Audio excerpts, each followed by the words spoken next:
Goddag, mit navn er Mads Kuro, og igennem mit forløb som elektriker har jeg fået lov til at arbejde herovre i Megalab og bruge deres redskaber til at lave det her projekt.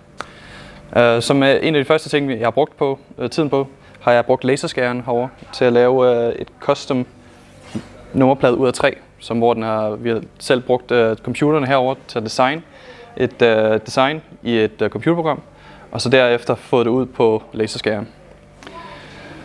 Men alt det spændende, det ligger virkelig indenfor, så lad os åbne op.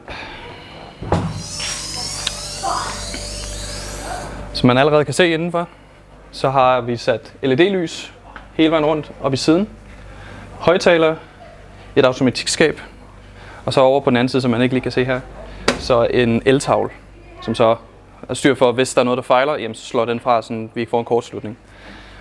Som højttalerne går der en plus og en minus ind til automatikskabet herinde, hvor du kan connect Bluetooth og så sætte musik på, og det vil jeg lige vise frem, ellers er det ikke sjovt.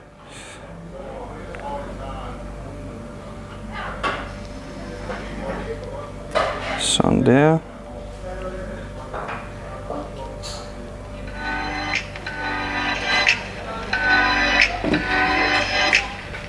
Så har vi højttaler sat til, og det er igennem mit grundforløb.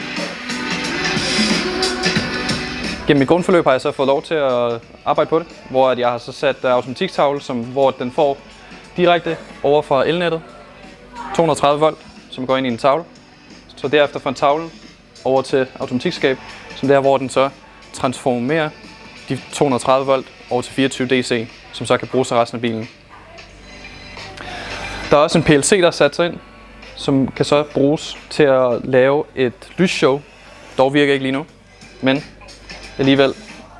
Idéerne var rimelig spændende, da vi var i gang med at arbejde på det her, mig og en kammerat.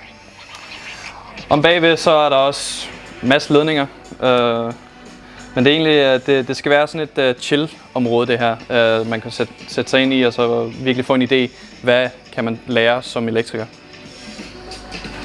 Og ja, malerne har også rigtig gjort et godt arbejde med bagpladerne her. Som du kan se, før var der ikke nogen plader om bagved, men malerne de var gode til at samarbejde og gav os et godt stykke bagplade deromme, sammen med de hvide plader her i siderne.